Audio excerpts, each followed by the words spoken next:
Habari za wakati huu, karibu tena. Ni wakati mwingine tena tunakutana hapa tuzidi kuhabarishana taarifa mbalimbali za kiulimwengu, hasa tukiangazia kinachoendelea huko Mashariki ya Kati, ambapo Israel imeanzisha mashambulizi mapya dhidi ya Tehran na Beirut, lakini pia ofisi za rais wa Iran zimeshambuliwa na makombora kutoka Israel. Jeshi la ulinzi la Israel IDF limethibitisha kwamba limeanzisha mashambulizi mapya katika mji mkuu wa Iran wa Tehran pamoja na mji mkuu wa Lebanon wa Beirut. IDF kwa sasa inafanya mashambulizi yaliyolengwa kwa wakati mmoja dhidi ya maeneo ya kijeshi huko Tehran pamoja na Beirut, ilisema katika taarifa. Msemaji wa IDF wa lugha ya Kiarabu Avichai Adrai alisema wimbi la mashambulizi makubwa ya anga linaendelea.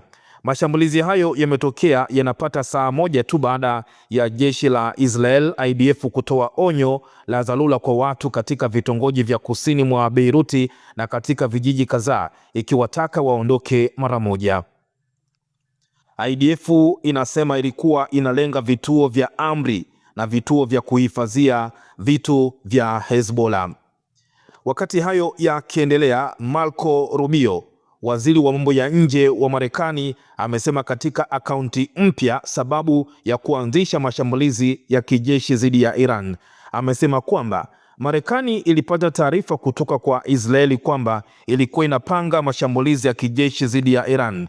Washington imedai kwamba hatua hiyo ya Israel inaambatana na shambulio la mara moja la Iran dhidi ya majeshi ya Marekani, na kwa hiyo jeshi la Marekani lilianzisha operation ya kijeshi dhidi ya Iran kwa lengo la kuizuia. Marco Rubio pia aliwaambia waandishi wa habari siku ya Jumatatu kwamba dhamira ya msingi ya mashambulizi ya Marekani dhidi ya Iran ni kuharibu uwezo wao wa makombora ya balistiki. Aliendelea kusema kuwa anatumai watu wa Iran wanaweza kuiangusha serikali hii na kujenga mustakabali mpya wa nchi yao.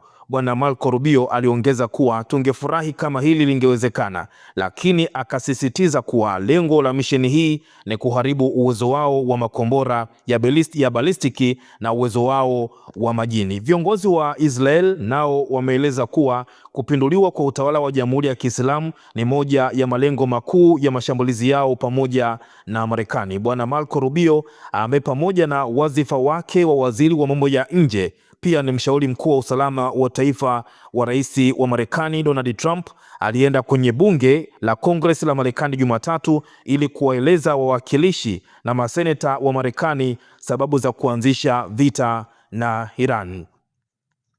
Katika mashambulizi ambayo leo Israel imeyaanzisha na kuyafanya huko Tehran, Iran, taarifa mpya kutoka jeshi la Israel zinasema jeshi lake la anga limeshambulia eneo la uongozi wa utawala wa Iran. Katika taarifa kwenye mtandao wa Telegram, IDF inasema silaha nyingi zimeelekezwa kwenye ofisi ya rais na baraza kuu la usalama wa kitaifa. Inaongeza kwamba taasisi ya mafunzo ya kijeshi na miundombinu muhimu ya ziada ya utawala pia iliasiliwa.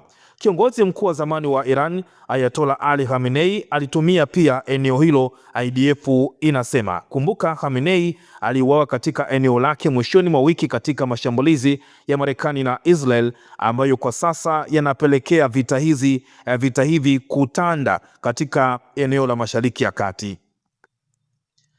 Taarifa za hivi punde kutoka shirika la Red Crescent la Iran zinaonyesha kwamba idadi ya vifo kutokana na mashambulizi ya pamoja ya Marekani na Israel dhidi ya Iran imeripoti kufikia takriban watu zaidi ya 787. Taarifa zinasema wengi wa waliopoteza maisha ni raia, huku mapigano yakiendelea na uhasama wa kijeshi ukizidi kupanuka katika Mashariki ya Kati. Israel na Marekani zinaendelea kushambulia maeneo mbalimbali nchini Iran, na Iran pia ikiendelea kujibu mashambulizi hayo kwa makombora pamoja na ndege ambazo hazina rubani katika maeneo yanayohusiana na maslahi ya Marekani pamoja na Israel, zikiwemo kambi za kijeshi katika nchi jirani. Hali bado ni tete na taarifa za vifo zinaendelea kubadilika kadri mapigano yanavyoendelea. Mapema Israel ilishambulia ofisi za rais wa Iran mjini Tehran kama nilivyokuhabarisha hapo. Wakati hayo pia yakiendelea, tumeona Rais wa Tanzania Daktari Samia Suluhu Hassan akizungumzia hiki ambacho kinaendelea huko Mashariki ya Kati, akizungumzia namna ambavyo vita kati ya Marekani wakishirikiana na Israel dhidi ya Iran vilivyopelekea bei ya mafuta kupanda duniani. Lakini pia sio hivyo tu, ni kwamba Watanzania umetahadharishwa safari za Mashariki ya Kati, ambapo serikali ya Tanzania imesema inafuatilia kwa karibu hali ya usalama inayoendelea katika eneo la Mashariki ya Kati. Serikali kupitia wizara yake ya mambo ya nje imeshauri raia wa Tanzania ambao wanaishi au wanaopanga kusafiri katika eneo hilo, ikiwemo Bahrain, Israel, Kuwait, Qatar na Falme za Kiarabu UAE, kuzingatia mambo yafuatayo: moja, kuepuka safari za kwenda au kutoka Mashariki ya Kati katika kipindi hiki; mbili, kubaki katika makazi wanayoishi inapowezekana; na tatu, kufuata maelekezo yanayotolewa na mamlaka za maeneo husika na kuwa waangalifu wakati wote. Lakini pia nne, kuepuka maeneo yenye shughuli za kiusalama au kijeshi katika maeneo ambayo wanaishi; na tano, kutumia njia rasmi za mawasiliano pamoja na taarifa; na sita, kuhifadhi pasipoti na vitambulisho vya Tanzania katika sehemu salama na vitakapopatikana kwa urahisi iwapo kutakuwa na dharura. Taarifa ya wizara hiyo imesema pamoja na misheni za kidiplomasia itaendelea kutoa taarifa na usaidizi wa kibalozi kadri hali itakavyoruhusu katika maeneo husika. Huku wakati Rais wa Tanzania Daktari Samia Suluhu Hassan leo akizungumza na Watanzania pia wakati wa uzinduzi wa bomba la mafuta huko Kigamboni, Dar es Salaam, amezungumzia hali hii ya vita na namna ambavyo ina asili bei ya mafuta duniani, lakini pia Tanzania itachukua hatua gani kuweza kudhibiti mporomoko au kupanda kwa bei ya mafuta duniani. Rais wa Tanzania Daktari Samia Suluhu Hassan amesema misukosuko uliotokea hivi karibuni baada ya uwepo wa mapigano kati ya Marekani na Israel dhidi ya Iran tayari imepelekea bei ya mafuta duniani kupanda kwa 13% hadi kufikia jana, ambapo amesema kutokana na misukosuko ya aina hiyo, Tanzania ina kila sababu ya kuimarisha akiba ya kimkakati ya hifadhi ya mafuta ili hata bei kipanda, basi Tanzania isiweze kuathirika na kupanda kwa bei ya mafuta duniani. Nilikuambia kwamba vita hivi ambavyo vinazidi kutanuka Mashariki ya Kati, tumeona Iran wakifanya mashambulizi makubwa, wakiweza kushambulia huko Qatar, Falme za Kiarabu, lakini pia wakilipua vituo vya kusafishia mafuta Qatar, huko baadhi ya vituo vya kutengeneza gesi pia vikifungwa. Tutegemee kuona hata mlango wa Hormuz pia ukifungwa na Iran. Tutegemee kuona bei mafuta ikipanda duniani. Tafsiri yake ni kwamba sio tu mataifa ya Ulaya yataathirika na upandaji wa bei ya mafuta, hata sisi ambao hatupo moja kwa moja kwenye vita tutaathirika kwa namna moja ama nyingine.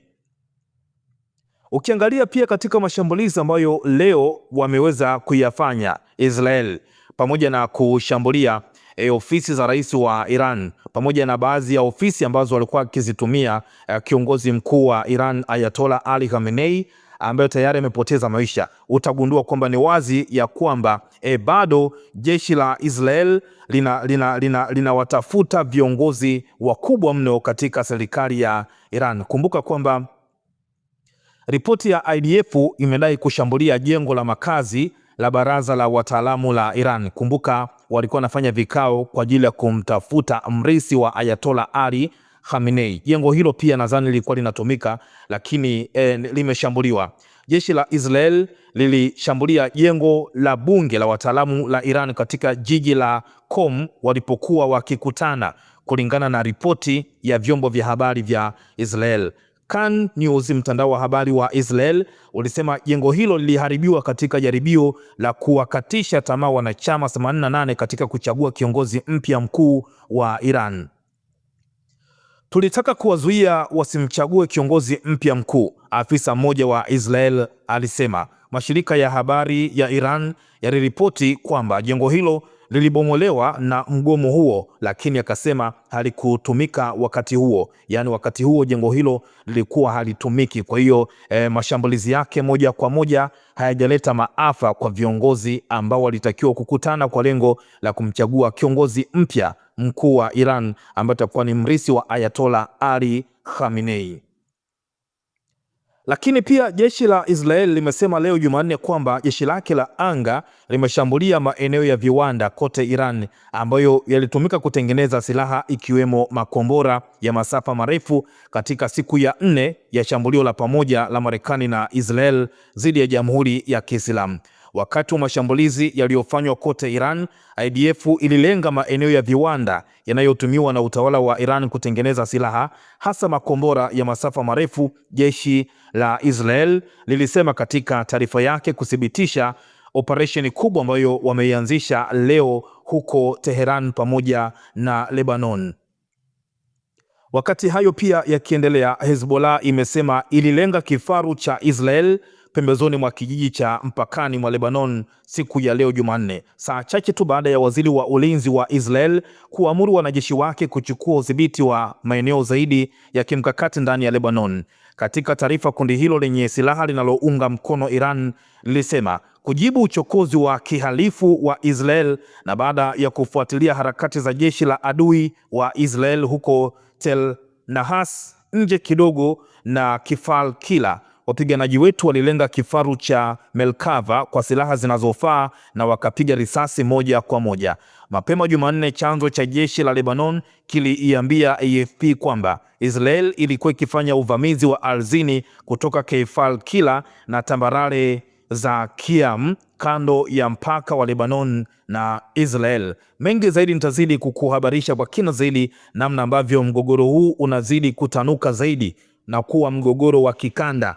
Nchi ambazo hazikuwa kwenye vita zinajikuta moja kwa moja zimeingia katika vita. Kubwa tuchie maoni yako na endelea pia kutufuatilia hapa moja kwa moja. Tutakusanya taarifa mbalimbali na tutakujuza hapa ufahamu kitu gani kinaendelea huko Mashariki ya Kati, ambapo pia Iran wanazidi kurusha makombora ambayo hayajawahi kuonekana. Iran inafanya mashambulizi makubwa mno. Yani nadhani katika vita hivi mwisho wa siku tutakuja kugundua kwamba Iran imerusha makombora ambayo haijawahi kuyatumia na kuweza kuitandika mno Tel Aviv. Kubwa tuchie maoni yako na tukutane pia wakati mwingine hapa kujua nini kinaendelea huko Mashariki ya Kati.